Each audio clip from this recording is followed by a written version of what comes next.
22واں پارہ سورۃ الاحزاب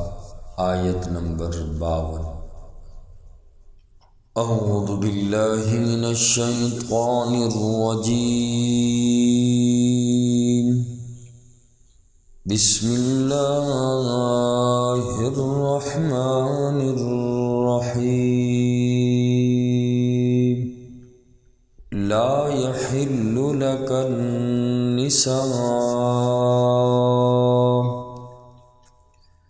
نہیں ہے حلال آپ کے لیے عورتیں، من بعد، ان کے بعد، ولا ان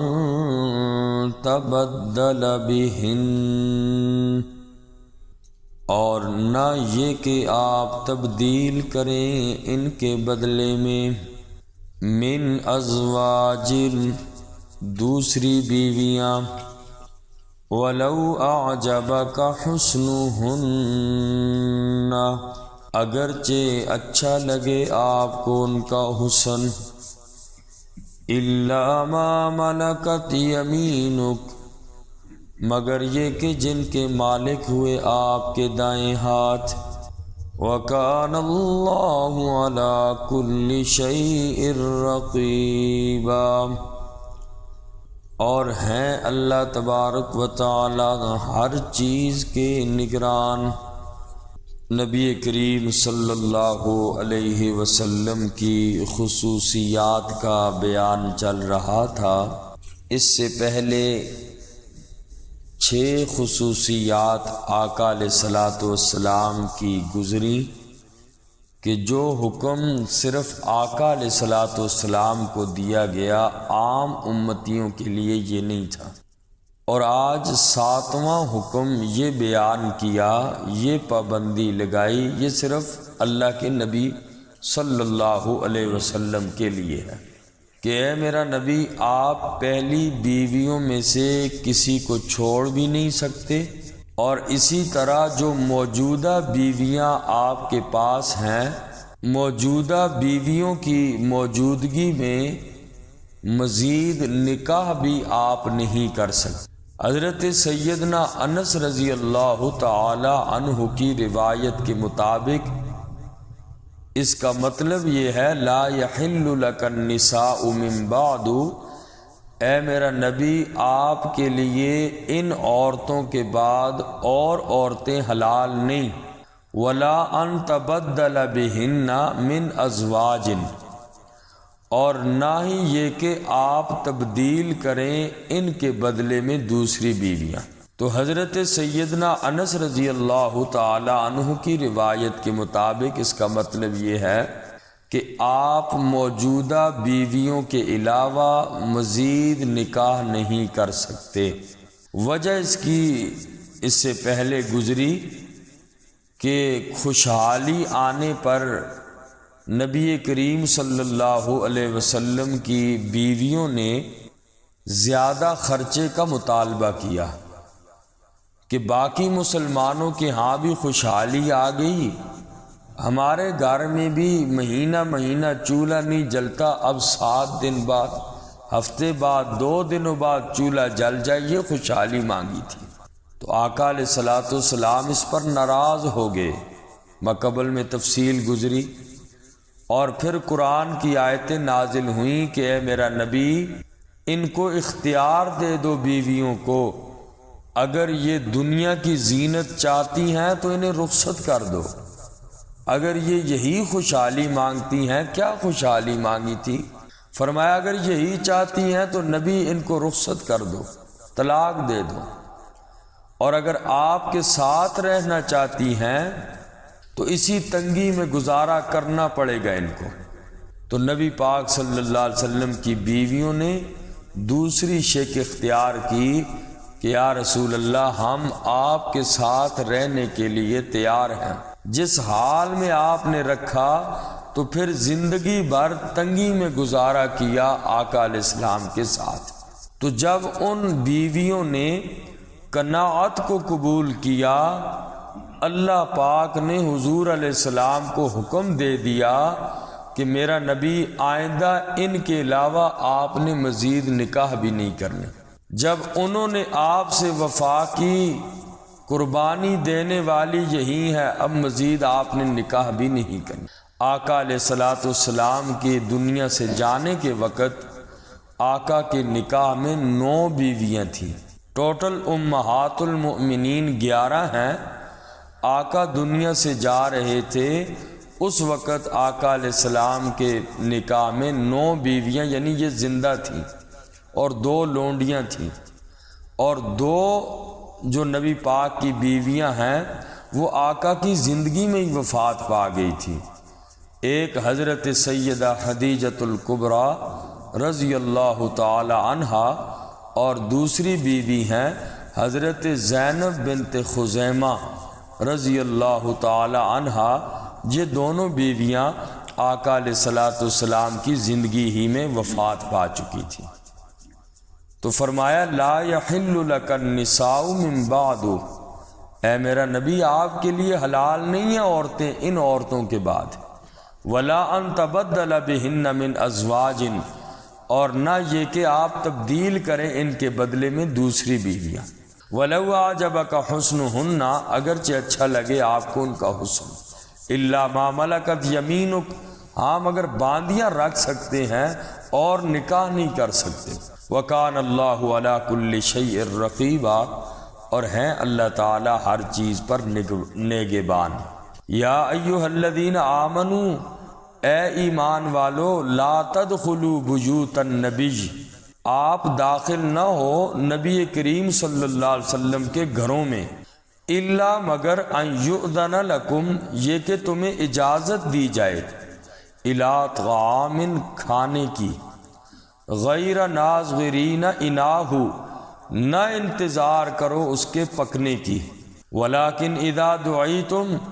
اور لیکن جس وقت تمہیں بلایا جائے، دعوت دی جائے، فادخلوا، داخل ہو جاؤ، چلے جاؤ، فاذا طعمتم، پھر جب تم کھانا کھا چکو، فانتشروا، فوراً چلے جاؤ، ولا مستأنسین لحدیث، اور نہ جی لگا کر بیٹھے رہو باتوں کے لیے، ان ذالکم کان یؤذی النبی، اس لیے کہ یہ تمہاری باتیں نبی پاک کو تکلیف دیتی ہیں، فیستحیی منکم، پس وہ شرماتے ہیں تم سے، واللہ لا یستحیی من الحق، اللہ نہیں شرماتے حق بات سے۔ اس آیت مبارکہ کا شان نزول یہ ہے، جب حضور علیہ الصلوۃ والسلام کا نکاح حضرت زینب بنت جہش رضی اللہ تعالی عنہا کے ساتھ ہوا، آقا علیہ الصلوۃ والسلام نے ولیمے کا انتظام فرمایا تاکہ لوگوں کو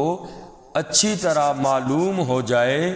کہ منہ بولے بیٹے کی متعلقہ بیوی سے نکاح کرنا درست ہے، چونکہ حضرت زید بن حارثہ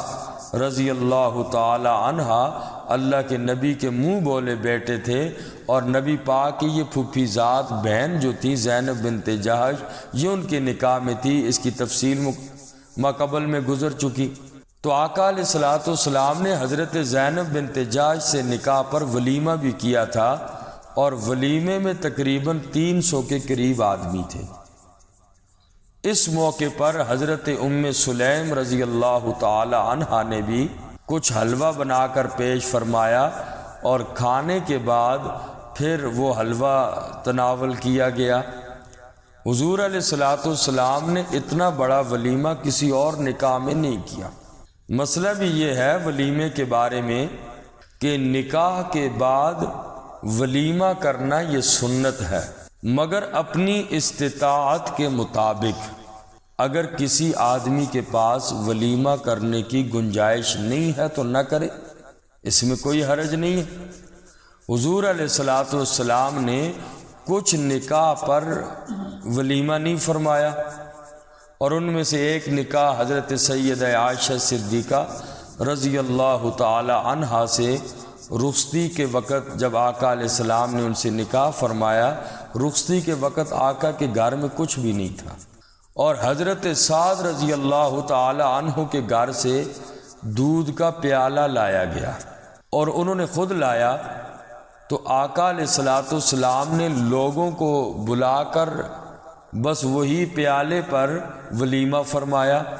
وہی باقی لوگوں کو پلا دیا۔ تو ولیمہ کوئی ایسی سنت نہیں ہے جسے لازماً پرتکلف بنا دیا جائے۔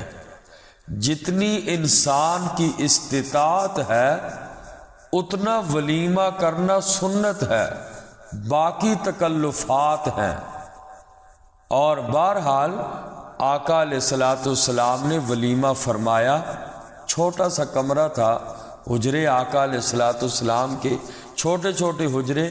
اور ابھی تک پردے کا حکم نازل نہیں ہوا تھا۔ ایک ہی کمرہ تھا اور 3 ایسے آدمی بھی آ کر بیٹھ گئے کہ کھانا کھانے کے بعد اٹھ ہی نہیں رہے۔ آقا علیہ الصلوۃ والسلام کے حجرے میں بیٹھے ہوئے اور باتوں میں مصروف ہیں، باتیں کر رہے ہیں کہ آج تو اللہ کے نبی کے گھر میں بیٹھنا نصیب ہو گیا۔ اور ان کے بیٹھنے کی وجہ سے گھر والوں کو بھی، اور چونکہ پردے کا اہتمام تو تھا نہیں، گھر والوں کو بھی اور آقا علیہ الصلوۃ والسلام کو بھی بڑی تنگی ہوئی۔ 10 لوگ آتے تھے، کمرے میں بیٹھ کے کھا کے چلے جاتے تھے، اور حضور علیہ الصلوۃ والسلام نے اپنی زبان مبارک سے کچھ کہنا ان کو مناسب نہ سمجھا کہ گھر کے اندر آئے ہوئے ہیں، اب ان کو کیسے اٹھایا جائے۔ آقا علیہ الصلوۃ والسلام نے حکمت عملی یہ اختیار فرمائی کہ آقا خود اس حجرے سے اٹھ کر باہر تشریف لے گئے۔ کافی دیر آقا باہر رہے اور حضرت سیدنا انس رضی اللہ تعالی عنہ سے پوچھتے کیا وہ چلے گئے ہیں کہ ادھر ہی بیٹھے ہوئے ہیں؟ فرمایا یا رسول اللہ وہ تو ادھر ہی بیٹھے ہوئے ہیں۔ کچھ وقفے کے بعد پھر دوسری مرتبہ حضرت سیدنا انس رضی اللہ تعالی عنہ سے پھر پوچھا کیا وہ چلے گئے؟ فرمایا یا رسول اللہ ادھر ہی بیٹھے ہوئے ہیں۔ تیسری دفعہ پھر وقفے کے بعد پوچھا تو تیسری مرتبہ ان 3 میں سے ایک آدمی کو کوئی ضروری کام پیش آ گیا، کسی ضرورت کی وجہ سے اٹھ گئے، چلے گئے، اور باقی 2 پھر بھی وہیں بیٹھے رہے، باتیں کر رہے تھے۔ اس موقع پر قرآن کی یہ آیت مبارکہ نازل ہوگی کہ یا ایھا الذین آمنوا لا تدخلوا بیوت النبی، اے ایمان والو تم نبی پاک کے گھروں میں داخل نہ ہو، الا ان یؤذن لکم الی طعام، مگر یہ کہ تمہیں اجازت دی جائے کھانے کی،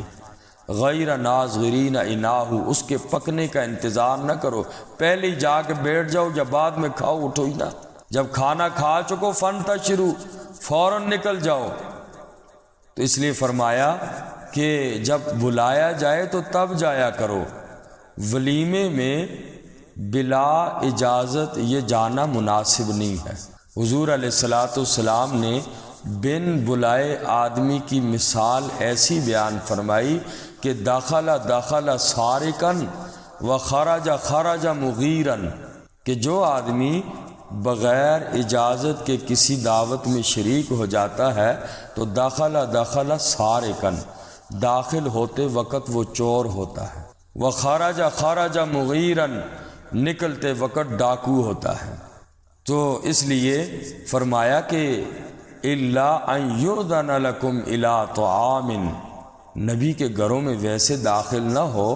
مگر یہ کہ تمہیں اس کی کھانے کی اجازت دی جائے۔ اور اسی طریقے سے پہلے چونکہ الگ بیٹھک کا اہتمام نہیں ہوتا تھا، چھوٹے چھوٹے حجرے ہوتے تھے، تو اس لیے بڑی تکلیف ہوتی تھی، گھر والوں کو تنگی ہوتی تھی۔ تو جہاں کہیں بھی ایسا اگر ماحول ہو تو پھر آدمی لمبی نہ لگایا کرے۔ تو ایسا کرنا اس وقت معیوب ہے جب گھر والوں کے لیے حرج ہو، تنگی کا باعث ہو، تو پھر اس میں اتنا پہلے ہی جا کر یا آخر تک بیٹھے رہنا، اور تو ایسا کرنا جائز نہیں ہے۔ ہاں آج کل جیسے کہ الگ اہتمام ہوتا ہے، پہلے آدمی جائے تو ایسے جانے میں کوئی حرج نہیں ہے۔ تو چونکہ پہلے ایسا انتظام نہیں تھا تو اس لیے فرمایا کہ نبی پاک صلی اللہ علیہ وسلم کو اس سے تکلیف ہوتی ہے۔ ان ذالکم کان یؤذی النبی،